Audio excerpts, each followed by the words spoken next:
Hello everyone, it is the Uncensored Match Build-Up Show. Liverpool are in League Cup action away at Brighton on Wednesday. Let's chat about it with Andy Bell, Chloe Bloxham, Dan Club and myself, Paul Machin. Look, let's just focus on Brighton first and foremost. We're going to talk about Liverpool and what our conundrum is with picking an 11 in part 2. But Andy, look, Brighton are going well.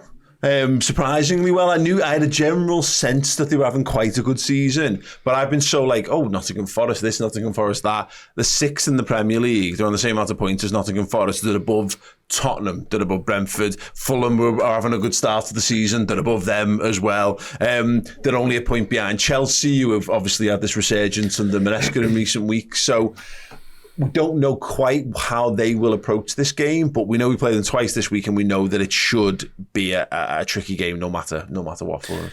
Really likeable club, really likeable team. I don't know what's up with Matoma and his injuries at the minute, but he for a while was my favourite player outside of Liverpool in the league. I really, really like him. I love the fact he's got like a PhD in dribbling or whatever it is. It's so interesting. I mean, talk about nice degrees to enroll on. But listen, I went down there a couple of years ago. I'm going down on Wednesday night as well, and they beat us 2-1, and Matoma sent Joe Gomez for the Echo, and that was a long trip back up, but actually I came away from it with a really nice sense of community and going down there and drinking with them in the concourse, and I just really like them. I think between them and Crystal Palace are probably... Is this why you've chosen to stay down this time? Because even if it goes the worst, you don't have to face the long, arduous trip back up on that night. Totally, and that would be horrible. And that day I think it was like a 2 o'clock kickoff. Now you'd be getting in at 4 or 5 o'clock, and I'm not about that life, but listen, they're really good. They find themselves, what did you say, 6th there with some disappointing results. They draw at home to Ipswich. They draw another couple of games as well. I think is Chelsea's the only game they've lost in, but obviously they've got this. We've just talked in a different podcast about Manchester United and how that's a poison chalice of a club. That's the most unpoisoned chalice of a club, because whoever they bring in, and it is to do with their recruitment, and they've identified Hurtzler as a great manager. Whoever they bring into that is just continuing what's gone on before. There's a philosophy, there's an academy that they're bringing players through, and they've got that incredible recruitment strategy where they just seem to pick up the best players in South America every time. And they're really likeable, and both games will be tough. It's an interesting point that, actually only lost once to the draws, that are doing them. And we saw one at the weekend, Chloe. We touched upon it on the Bias Football podcast, which of course ended up being a Man United 10-hour special instead of talking about this. But that's a mad moment at the end of the Wolves game where it's 4 Brighton players barreling in on goal, 4 against 1, and they conspire to completely cock it up and then concede the equaliser down the other end. And as far as their defensive record goes, this is not a hugely significant stat, but they've got the worst defensive record in the top 8. They've conceded 12 this season, so they're not watertight, but they're just a good all-round solid outfit so far. Yeah, they are. Like you said, there's a lot to like about them. Jimmy Milner is still playing there, could come up against us. I think Lewis Dunk got injured just before in the training, so hopefully he won't be available from their point of view. I can't stand it when we come up against him. It's just something about Dunk, and I feel like he scores a back post header every single time he plays against us. Unlike Andy, who's staying over, I will be doing that 6-hour trip back and not arriving back home until about 6 a.m. So I'd really like Liverpool to go there and win the game, but it won't be easy. Their manager is absolutely brilliant. I think everything about him, the way he's being, he's set his own tone for the way he wants to play, but he's so engaged with the fans as well. He celebrates things because he knows, winning games in the Premier League is never a given. It's really lucky to be able to do that. They're a very good club, and I love their stadium. It's the only stadium that lets you go in 2.5 hours before, lets you have a drink. You can stay after full time for another hour and a half and carry on drinking if you really want. I don't drink, so that doesn't help me. Just makes your coach journey even longer. Just makes it longer. Have you had the pies, Chloe? The pies are sensational. They also, when you go in there, it'll have so last year I think it was McAllister, and it had Liverpool-Brighton, and it was like thank you to their exact number of visiting supporters, and it's like, good luck for the rest of the season, hope you enjoy today. It was Nunes for the FA Cup game, that's why I never went back. Not for me. Can I just say though, it's not even in Brighton. It's in somewhere completely No, different. this is what I mean. Like, if you go early on Wednesday, right? Yeah, you know how like in London against Arsenal, we went early and people just went to pubs and you could just 5 minute. It's in the middle of nowhere. If you want to go to a pub, you're gonna have to like get a taxi like an hour before kick-off to be back at the stadium. It's funny how there are a few places that are like Stoke's a bit like that. Yeah. Stoke's on like a business park. There's lots of great cheap places to park, but there's like a five-a-side place where you can watch it. It's like the only place that'll serve ale around the ground. Did you just discover this the other week? We did in that five-a-side car park. But I always said this. My biggest lament is that my wife's dad, I should say, family had a little bungalow down by Bognor Regis, so it's not too far away, and all I wanted was that sunny Brighton away, August, September, or April, May, when you can go and make a real boss trip, go and really enjoy Brighton at its best. And and then not only did it not work out, they then sold that, so that even if that comes up in the future, I'll never be quite available to you. Do we not have that this year? Do we not play them like second last game away? Wouldn't that be? Yeah, I think so. But that would be splendid. Yeah, but no caravan. but no family holiday home. So never mind. Anyway, just looking at the players that are available or moreover won't, according to Premier injuries, no Adam Webster, no James Milner for this one. Oh, devastated. Love that man. No Matthew O'Reilly, no João Pedro. That Matthew O'Reilly, do you remember that tackle? It was like the first game he played. It was horrendous. Yeah, you could play him. Yeah, he's a good player. Milner's not far off the all-time Premier League appearance. I've had one eye on this all season. Is that it's funny how there's just some players who just leave and you either stop caring about them. There's tons of our most legendary players this year can Klopp here, and I honestly they've become Sadio Mane. I ain't got a clue that's what he's doing. Exactly who was in my mind when I was thinking it, but a bit of a shrug in terms of what their careers have become. But every few weeks I've been at the start of the season I was checking that record appearance holder in the Premier League. Anything we can do to get Milner to that, because I know he won't do it as a Liverpool player, and he of course won't exclusively have been a Liverpool player and getting himself there, but I really want him to He played most of us as well. Most of the players, the majority will be us, By a mile, I think. Decent. Yakuba Minter, good player. Like a doubt for this one. A Dingle as well, I think. Yeah, really good player. Dunk is a doubt. Hinchell could be back. Solly March ruled out as well. Matoma fit. Matoma isn't on this list, mate. So all the We're in rest. trouble. I know. I'm looking forward to that. Yeah. You're gonna go down. You're gonna go down with a smile. Yeah, At that's what I'm saying. I'm gonna go down with a Caro Matoma. It's my birthday. Can I have your shirt, please? It's half term. Can I have your shirt? So definitely going to be an interesting game. In part 2 we're going to discuss what Liverpool do, because I think there's a lot of stuff to discuss in that one, and it's almost like I know because we've already recorded that segment, but that's a different issue altogether. The trivia question, well, we have a very short break. 5 players in the Premier League era have played for both football teams. I want you to tell me who those players are. Back in a sec.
Right, hi, we're back. Go on. 5 players in the Premier League era to play for both. Milner. I will admit one of them's a huge stretch, but go on. Milner. Lallana. Adam Lallana. Alexis McAllister. Yeah. Alexis McAllister. Could have been Caicedo, but he fucked us off for Yeah, Chelsea. no, that's true, yeah. No, we're struggling. Be well known. Dan Clubb should get this one. Sure. Really? You've So spoken it's to young. him a lot. Spoken to him a lot? Mm-hmm. Oh, no. As much as you've spoken to any former Liverpool player, I Ryan might Babel. even... No. But Ryan Babel should be up Not there, Zender, though. no. Really? Oh, no, I feel terrible already. He didn't play a lot of games, I don't think, for either side. No, definitely didn't play a lot for us. Who have you been speaking to A recently? lot of people. Ryan Babel, though. Not Babel, no. But how is that not the number one for you here? There is a... Andy Lonergan. No. Sammy Appiah never played. Sammy Appiah never played for me. Managed him, didn't he, for a little bit? But I don't think he played for Brighton. Couple of non-Premier League era ones for what it's worth. Dean Saunders, Mark Lawrenson, Chance. Mark Lawrenson, yeah, Jimmy of course, Case. yeah. Who could there be? Michael Robinson. I don't know who you speak to that much. Sammy Lee, obviously, but no. Do you want to know? Yeah. I'll tell you. Give us the initials. Or nationality. Or nationality. JCT. JCT. JCT. Who's that? Joao. Oh, Carlos Teixeira. Teixeira. Oh, I love Joao as well. I feel terrible. Oh, no. Yeah, of course. And the last one, which I don't expect anyone to get, is Alan Navarro. Wow, yeah, I wouldn't have got that. If anyone yeah. got that in the comments, then absolutely fair play to you. You are genuine superstars there. Right, let's talk Liverpool. I'm trying my best. And look, we're coming up on 15 years of Redmen. I've had so many of these similar conversations with domestic cup competitions where I go, like, ultimately, are we arsed? And the long and short of it is, we're all arsed when it gets to like quarters and semis and all that kind of stuff. And it's very, very difficult not to look at the Brighton game in the Premier League here and almost build backwards from there. And I know that like Slot's reiterated it recently in press conferences, the players have reiterated it. It's been an ongoing mantra at Liverpool Football Club that they only look at the game that's in front of them. If they can only look at the game that's in front of them this week, then fair play to them. They're much more focused and composed people than I am. Because we struggled with it with Leipzig last week. I had Adam Rowe in the studio here telling me that he'd have started Jaros in goal against Leipzig away because he knew the Arsenal game was the big game. Every Premier League game now is absolutely massive because we're right in there. I have an underlying feeling that Liverpool tend to have better seasons overall when we fall out of the domestic cups. Talk to me about your feelings on that. Yeah, I know nobody's bothered about me, but I am going, so I am excited. And I've been telling everyone it's basically Northern France. So I'm really excited for this little holiday. I completely agree with you. You look now, Man City have gone above us this weekend by a point. We've maintained the 4-point gap against Arsenal, and the next big one you're looking to is Man City, which is in 4 games' time. In between that, we have Brighton. This is in the league, sorry. We've got Brighton at home. We've got Villa at home and we've got Southampton away. Now, all of those pose their different challenges to varying extents, but you can absolutely see a world in which Liverpool come out of that with 9 points and go into that Man City game at the very least 1 point off Man City. Which is really exciting at home in December. Nice cold day. Anfield bang up for it. Haven't beaten them in a couple of years at home, have we? So that'll be very exciting. That's the way we need to be looking right now. I love a trip to Wembley. I was down there last year. I really enjoyed it. I think there's just something about going down, even a League Cup final, and the atmosphere is incredible and the day's incredible. That's with the fan hat on, but if you're Arne Slot, yeah, you're absolutely saying that the main priority has to be going into that Man City game at the very worst 1 point behind them, and I think that the team selection on Wednesday night will reflect that. We rotated quite significantly against West Ham, which I think was the first time we've really seen that, Dan. 10 changes, I think, was it? Yeah, and it was still a hell of a team we put out in that game, but that says that I feel quite encouraged by that. And that's to say, I don't think this is one of those games where you're pulling lads up from the 18s and chucking them in, for this game of football. We should have enough people in and around the squad there to put us to a good team out and actually, rest enough players so you're sharper at the weekend. But the fact that it's the same team twice, I don't know, is there something where you're better off making more changes for this one? Because you don't want them to have a clear idea or clear picture of how you're going to play by the time you come around to the weekend game. No, absolutely. Yeah, I think that's definitely in the school of thought. I think Brighton will make changes as well, for what it's worth. So it might not be that scenario we had a couple of years ago when we made heavily rotated changes against Leicester and they went pretty much full strength, and we found out within 45 minutes what that looked like. No, I think we will make some. But fucking Maddison and Vardy just rubbing their that was a bit eye-opening, wasn't it? Takumi Minamino saved the day, of course. But I think we will make some changes. I do. I don't know whether we have the squad at our disposal to make 10 again. That's my only concern with this. You just said it there. I do wonder whether we might have to dip into the 21s, 18s ever so slightly to make up the numbers somewhat, because obviously no Chiesa. Can't imagine he'll be involved here. Likewise, Diogo Jota, of course. So immediately in the attacking areas, you've got Gakpo, haven't you, really, to come in, and outside of that, I don't quite know where you go from there. Similarly, in the midfield department, obviously Harvey Elliott is unlikely to be available again, so you got your Jones-Szoboszlai combination going on once more. Maybe Wataru Endo comes in, that's absolutely fine. Tyler Morton's a consideration for this then, in that case. Shall I, just for a bit of a thought experiment, I'll go back to that West Ham team, and we'll kind of work from there. So in the 5-1 win against West Ham, it's Kelleher in goal, it's Bradley, Quansah, Gomez and Tsimikas across the back, it's Endo and Jones. Then it's Chiesa, Jota, Gakpo with Núñez up front. Now, Chloe, the issue, as Dan sort of alluded to there, right now Kelleher's the first choice goalkeeper. Right now, Curtis Jones is in the midfield, and we're also told that we're trying to protect him and get him up to speed so he can play more minutes. Bradley's out injured. Potentially, he might be back for this one. Chiesa, we don't quite know where he's at. Jota's out injured, and Darwin Núñez is starting games of footy for us. So, you again, to expand on Dan's point, if we want to do something similar, we are going to be asking probably 3 or 4 to just play again. And then you need to be careful with what you do with that. And then what does substitute bench look like if you do that?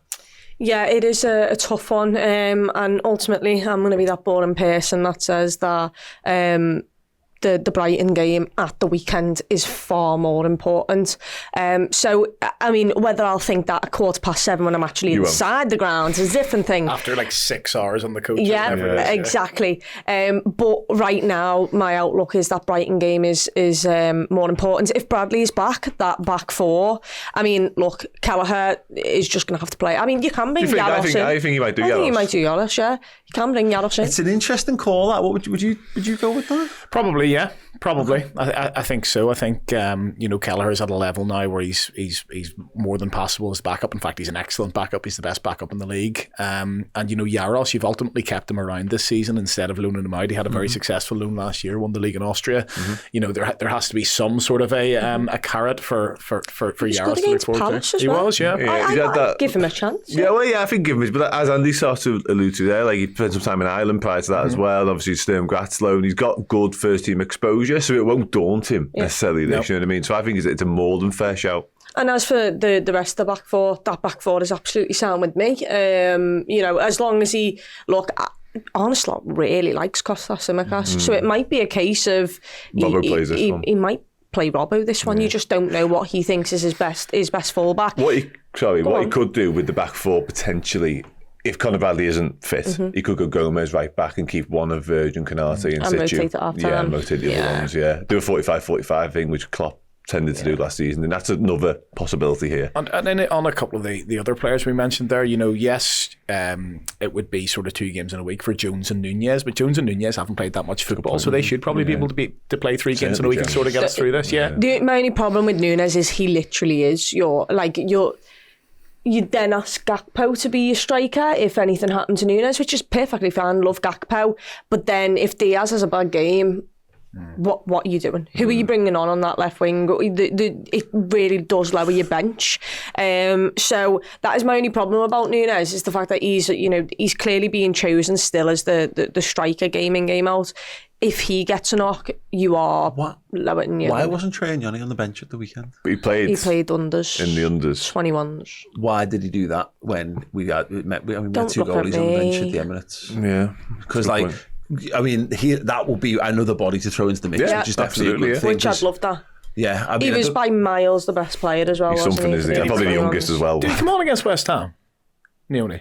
No. The only appearance so far was last year in that Southampton game. He's very careful, isn't he, not to throw him into... And pre-season he was excellent as well when he was called upon over in America. Yeah, he did score, in the Anfield doubleheader he did, yeah. I mean, Premier injuries, for what it's worth, are saying that obviously Alisson will continue to be out, Harvey Elliott will be out, but we've seen him back in the early stages of training, which is encouraging. He was on the pitch last weekend against Chelsea before and after the game, which is good to see him around and about. Jota's highly unlikely, Chiesa unlikely, Bradley. Do we know what the thing is with Bradley? I thought he was ill. That's what No, it's not. It's a muscle thing. It's not an illness. Something with Ireland, actually. Yeah. I don't know. I want to say 5. Sorry. Sack international football off as far as I'm concerned. We just won 5-0. What is wrong with Chiesa? That is a mystery, yeah. Everything. Well, yeah. That man didn't even go on international duty. And he trained before Palace, and there was some speculation he could be involved at Palace, and 3 weeks later, here we are. Well, the press conference before the Arsenal game started, he was hopeful Chiesa might be involved on that day to train, but I don't know whether he was or not. And again, I'm fine with us not. There's no point in taking any excessive risks with lads, because again, he says the point. These lads have got contracts. If you ruin them now for what, then you're gonna shorten their lifespan at the football club regardless. It is just hard because you can't help but go, oh, it's a mellow. Every time you see, someone like him, we were told he had all these injury issues, and then we thought, no, it'll be fine. And then he's obviously not fit. But yeah, it would be nice if one of them, because the Bradley thing in particular, Trent could do with that, because that was the thing about the Arsenal game, is Trent wasn't having a particularly good game of football, but as he was handling his defensive duties fine. So all you were going to do was bring on another guy to handle his defensive duties, but lose the potential of that killer pass, which we then saw. Whereas Bradley, you've got that. You could dynamically shift how you're playing to bring him on. So anyway, it looks like we're going to be without anyone fresh. I think Trent needs a rest. Not so much he needs a rest, but he's been nursing, navigating this injury anyway. I think to play him in midweek and then obviously want to play him in the weekend feels like a stretch to me personally. How we do that again is up for debate a little bit, certainly without Bradley. But I do think we need to get him out of the side if possible somehow in midweek. Yeah, it also depends who a slot fancies out of Dom or Jones for the weekend, because then the other one obviously starts this. I will say about Curtis Jones, I thought he did better when he moved into a deeper role. Maybe that was just the fact that Alexis McAllister was stinking the gaff out a little bit. That could very well be it. Yeah. But yeah, he's. I mean, Ryan Gravenberch wouldn't be anywhere near this game for me. Wataru Endo's got to start, and then obviously your front line's it's really solid, because you want to give Salah the rest. You just want to be so careful not to injure any of them. Yeah. I guess Diaz he got taken off, so maybe you can start and you can sub him off. But once again, you've not got a lot of options up top. The Salah one's interesting because he's played a lot of football. He's still back to having no understudy once again. Obviously, even this is a game where Bendo could play. Stop it. Yeah. Did really lovely. I think it was a pre-assist. Did anyone see it for Middlesbrough yesterday? Yeah, the run. Yeah, he's on it. He's on it in Middlesbrough. I hope he becomes the one. I really do. But yeah, going back to it then. So yeah, Joe Gomez makes perfect sense at right back. I guess Quansah will come in. Do you ask? Who do you ask? Virg? Canate? I think Virg, because didn't on a slot reference the programme they put Canate on in order to get him through and playing more games ultimately. So that would be somewhat removed if you started him in midweek. Again, need him to start at the weekend. So yeah, I go Virgil. And something Jurgen did, we don't know if Arne will do it as well, is he in those games, especially now that League Cup's no extra time, it's only 90, so you can go 45 and 45. I've seen pre-planned subs in these games before. Yeah, it's true. Tsimikas should start at left back.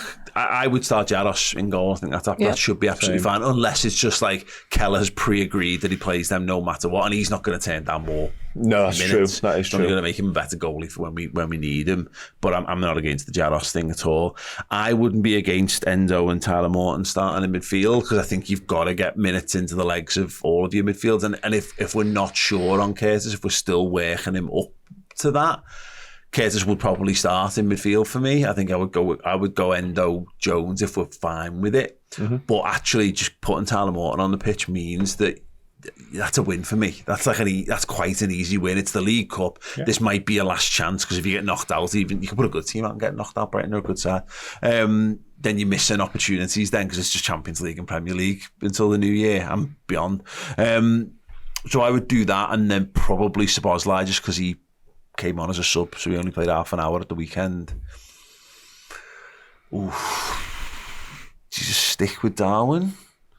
Kind of have to. Anyone want to make any advances on the attack? It depends sort of how he sees this game. Like, as much as he will be prioritising the game at the weekend, he will want to pick a team for Liverpool to go through to the quarterfinals of the League Cup. We all want that. Ultimately, we all want Liverpool to win the game. So is it a case of keep it tight for 60 minutes, maybe play Jones, slow things down a little bit, don't make it as frantic as what sort of Brighton want it to be, and then bring the boys on? Or is it to get the boys on and win it in the first 60, and then you can sort of make those substitutions? Obviously, if you're 0-0 in 60, that means you have to sort of weaken yourself and end up sort of playing for penalties. I think, obviously the most important thing is that we win these next 3 league games, but Arne will want to win this game, and I want to win this game as well, and there will be a plan in place to win this game. Mm-hmm. Yeah, I mean, again, we keep saying this.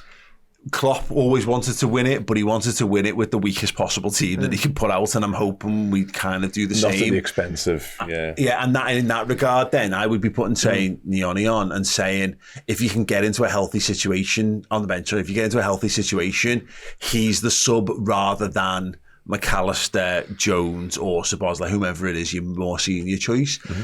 Is there anyone else, Dan, floating around who, because again, we had 2 goalies on the bench at the weekend. Yeah. Technically, Nioni could just take one of them slots and you just pick from the same, therefore, squad. But if we're talking about trying to have a bit more rotation, I mean, Rio Ngamoa's... he's too young. He's 16 years of age. Trent Cohn-Toes, he's a good player. The problem is that they're so young. The answer to this is an unfit Jayden Dans right now, and Lewis Kumas, who's out on loan at Stoke, Kay Gordon's out on loan at Norwich, and Ben Doak's on loan at Middlesbrough. Outside of that, Kieran Morrison's a very talented young lad, 18 years of age, hasn't really had a look in yet at first team level. Likewise, Trent. There's a crop of your Tom Hills, your Lee Jonases of this world. Carter Pinnison's very good, I like him, and Marvin Allo. But there isn't an answer, if truth be told. No, I would definitely, without a shadow of a doubt, be putting Trey on the bench for this one. I think he's definitely the answer. But outside of that, and also the 21s play on Wednesday night as well. They play Hertha Berlin in that international cup thing that they've got. So fuck the under 21s. With the greatest of respect. Yes and no, but honestly, which is a very look. I'm saying under 21s. Mercifully, we're not talking about the under 18s, because that is a much more inflammatory statement. Yes, you cannot say that out loud on the internet. No, but honestly, there just isn't. And that's not to say there isn't talent there, but most of that talent, certainly from an attacking point of view, is under the age of 18, really. Most of them 17. Rio, 16 years of age. As talented, as exciting as he is, he's just miles away from being ready for that sort of thing. Shame though. So you don't think there's I know obviously nothing about it. I don't watch the under 18s, under 21s. I know you do. You don't think there's anything sort of in terms of the contract that they might just want to sort of have a look at? Yeah, just put him on the bench. Not even come on, but just the idea, right? We fought off a lot of competition to sign him, didn't we? So is it one of those sort of carrots, right? You're going to be on the bench in this League Cup. Yeah, Rio would be the answer to that, I guess, because obviously having taken him from Chelsea over the summer, that would be something. I think the answer, in terms of where they're at, in terms of their development, it'd probably be Kieran Morrison. I would think if Liverpool wanted to have and they've recently given him a new deal as well. I'm talking purely attacking here, because it feels like we are light on attacking numbers. So it would be Kieran Morrison. Scores goals, makes things happen, certainly at 21's level. So already playing sort of above his age grade, if you like. So he would be the one. If there's going to be a curveball of a selection here, it would probably be a Marvin Allo, actually, because he'd been on the bench before. I think he's on the bench for the Brentford game last season. But if we had to do an attacking one, it would probably be Kieran Morrison, who I like a lot. And he's also Northern Irish. Is he? Yeah. I know that. Bit of you, yeah. Okay. Yeah. Started. I want to draw everyone who's watching this right now attention to this absolute marvel which is our Christmas jumper for this year, ladies and gentlemen. I was talking to Ty, the designer, this morning, and like this is our 4th year, I think, of doing proper knitted Christmas jumpers. Like we did Christmas jumpers. We did everything in fan media first, but we did Christmas jumpers first. But like to get the knitted ones out, best for one of the first times, not just first, but best. Look at it. It's.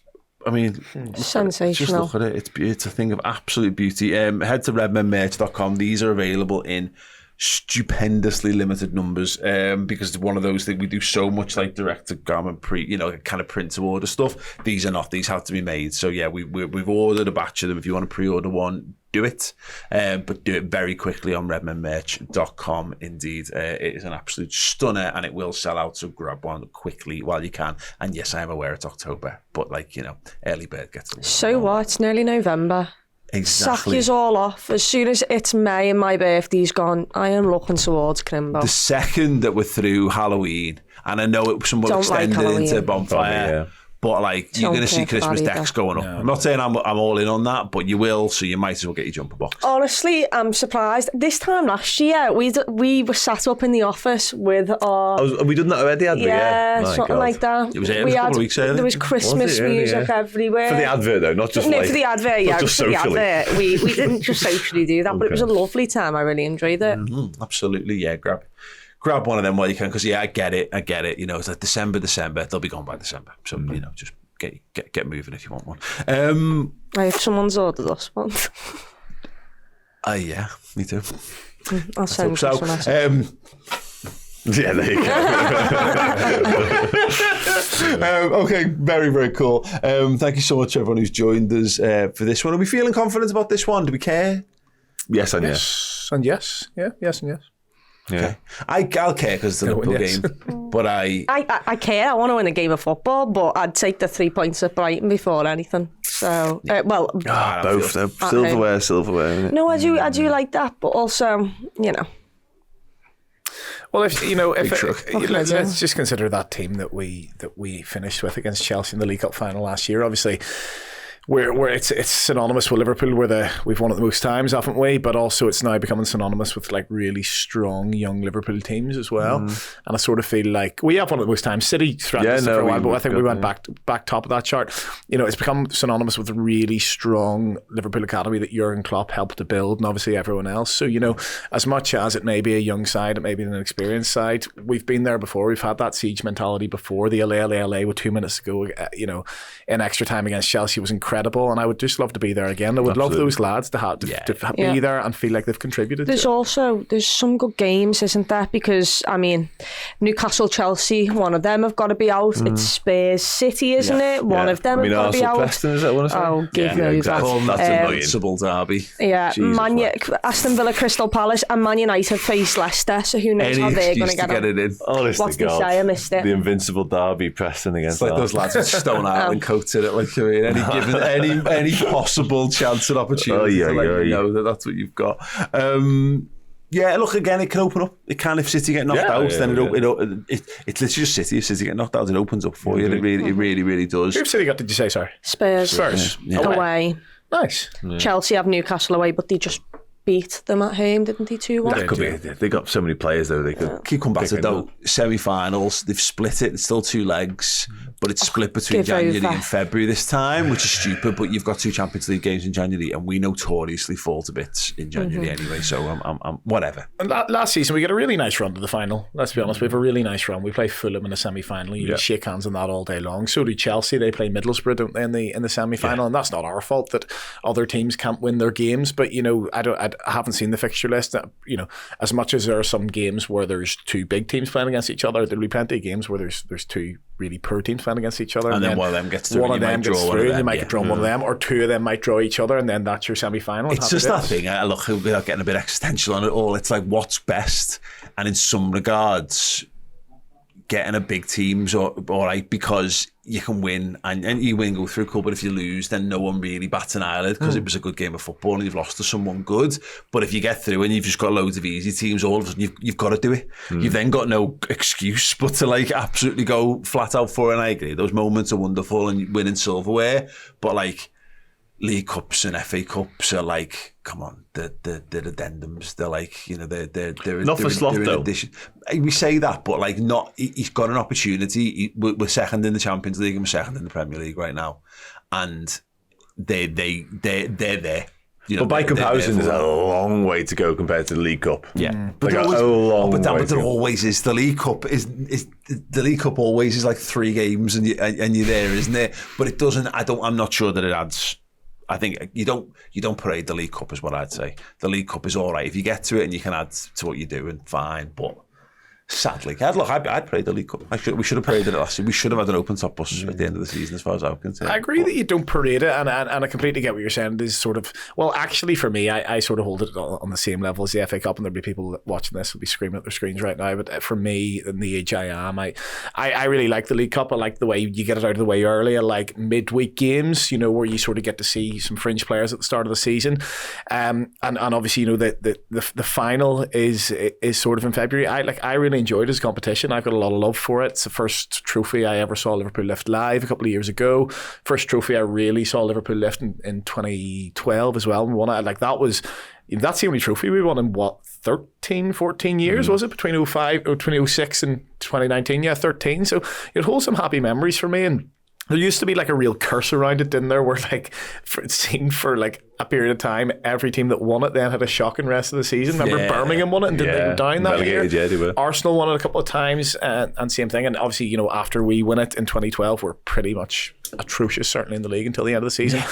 But I really like it, and you know, I'd love nothing more than to get to Wembley. But as I say, you either want to win it or you want to be knocked out as early as possible, I think. I always sound like I'm totally saying no. I'll be made up. I'd love to see us win. I want to see us win every game, but I just have that slight inkling. My general feeling is we always run out of steam at the end of seasons, and you know, it's fine. And it goes back to this point. We've made a decision with the squad to loan Doak out and to loan Bajcetic out and to sell Bobby Clark. They would all be starting for me on midweek because that's everyone else should be getting wrapped in cotton wool because we've got a really big game at the weekend. But it is what it is. Right, there you go. Thank you so much for joining us on the Uncensored Match Build-Up Show this week. Don't forget to join in here on YouTube for the watch-along. Chloe, of course, will be down there as well, so keep your eyes peeled for post-match content from all of that. And don't forget to check out redmenmerch.com if you want to get your Christmas jumper ordered. I've not even got it to hand anymore, but it is genuinely the most sensational thing I've ever seen.